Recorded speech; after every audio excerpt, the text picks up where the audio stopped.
Good day to everyone. So today we have initial impressions video of Ninjutso Sora. So this is just recently released here in the Philippines. For our first segment, what's in the box? So at the back is the specs 3395, 45 plus or minus 2 grams. Dimensions is 120.8 by 59.8 by 37.3. So this is the box.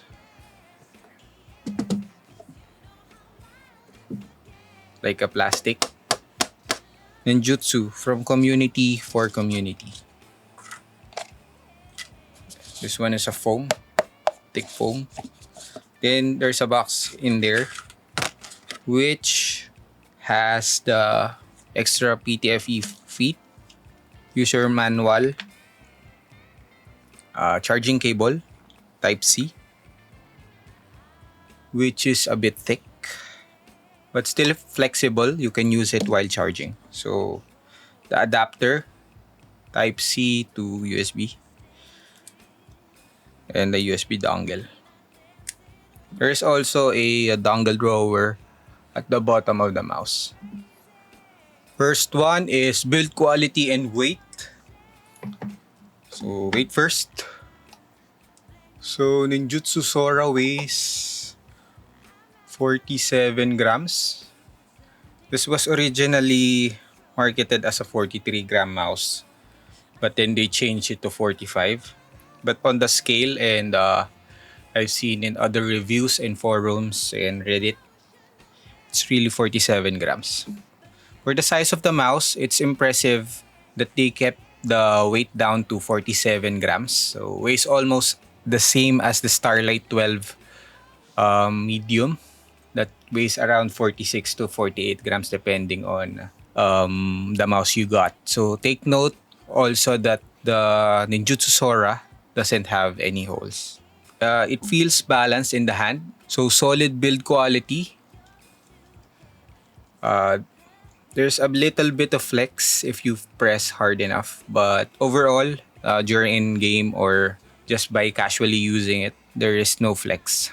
There are two buttons at the bottom of the mouse, which is the DPI and the on and off buttons. Coating is like the Atlantis, but with a little bit of texture.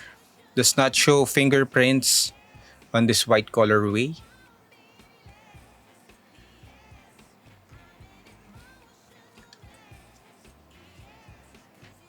The Atlantis is smooth, but the Sora has a little bit of texture. Not like a Razer. Razer is a bit chalky, more textured.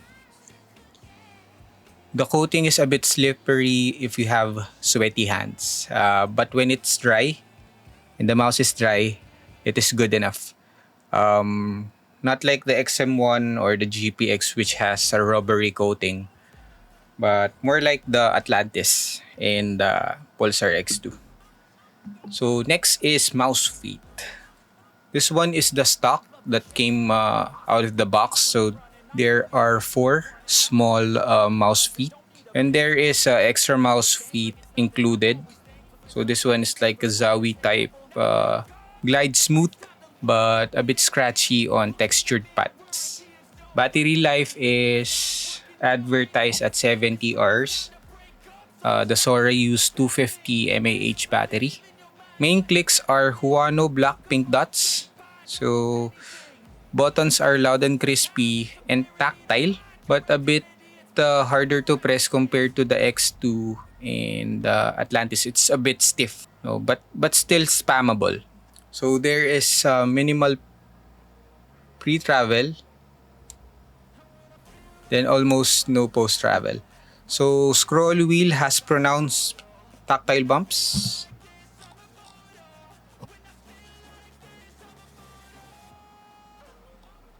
Glossy side buttons. Glossy side buttons, which is easy to press and easily spammable. Little pre-travel and has some post-travel. So there is no side play on the main buttons.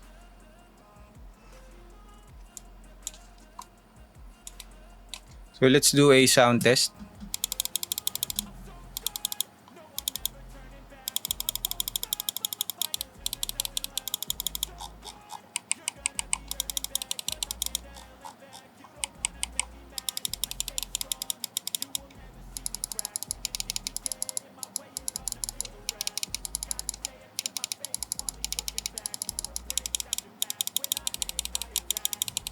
So next is sensor. Sensor used by the Sora is 3395.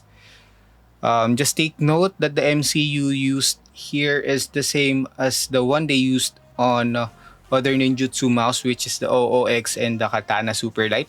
So for comparison, MCU of Sora is a step down compared to the MCU used in other 3395 mouse like the X2, the Atlantis, and the Fantic area. So next is wireless. Wireless connection is called Snappy Fire Wireless. I haven't noticed any disconnections or issues on wireless connection so far in a few days of testing. Software. So this is the Ninjutso Sora software. So key assignment, macro editor, battery life, profiles, version, DPI setting. So there are 4 stages. Next one is polling rate. Do take note that the default setting of the polling rate is 500 Hz. So do change it to 1000. So next is lift off distance. This one is personal preference, 1 mm or 2 mm. Next is power management. Enter sleep mode when left idle. And next is debounce times. You should set this one to the lowest possible in which your mouse does not double click. When your mouse double clicks, just increase your debounce settings. So lastly is mouse properties. So that is the Ninjutso Sora software.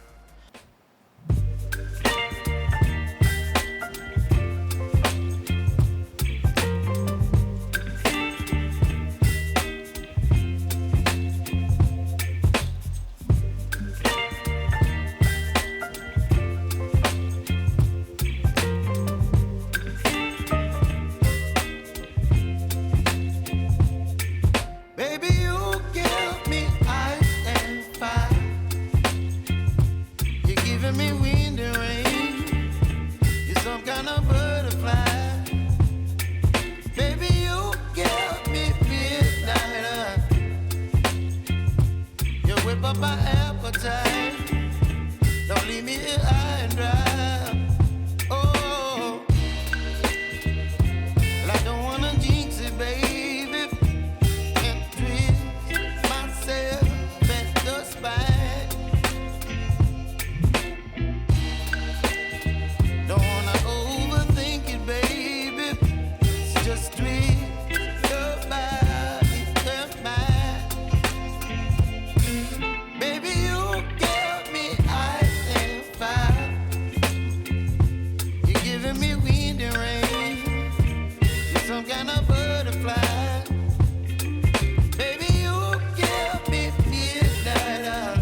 Lastly is conclusion. In my opinion, Ninjutso Sora is a great claw grip mouse for small to medium hands. So medium to large, the Atlantis fits better.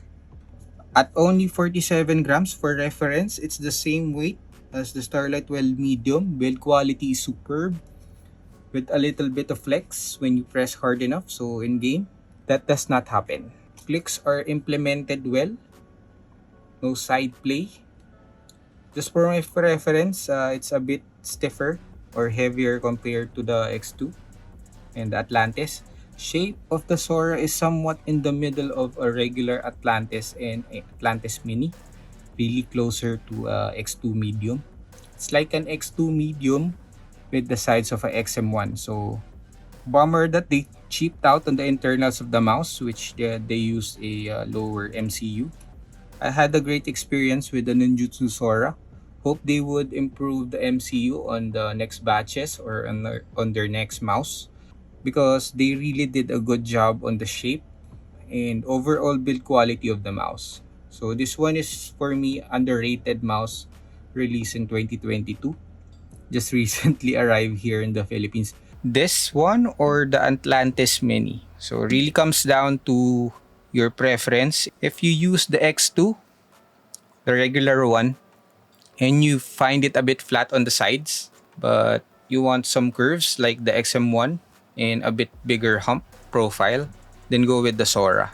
They're a bit the same on the length, but on the sides of the X2 is flat, but the Sora has some aggressive curves, just like the XM1. So those are the main difference of the X2 and the Sora, which is their sides. Flat one and curvy sides. This one, flat.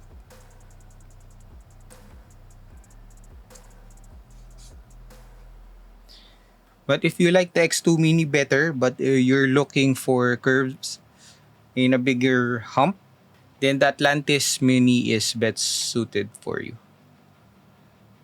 There you go. So that's it for our initial impressions or short review of the Ninjutsu Sora. So please stay tuned for our video regarding the Atlantis Mini. We will compare it to the original, the X2 Mini, and the XM1. So that's it. So hope to see you soon on our next videos. Thank you.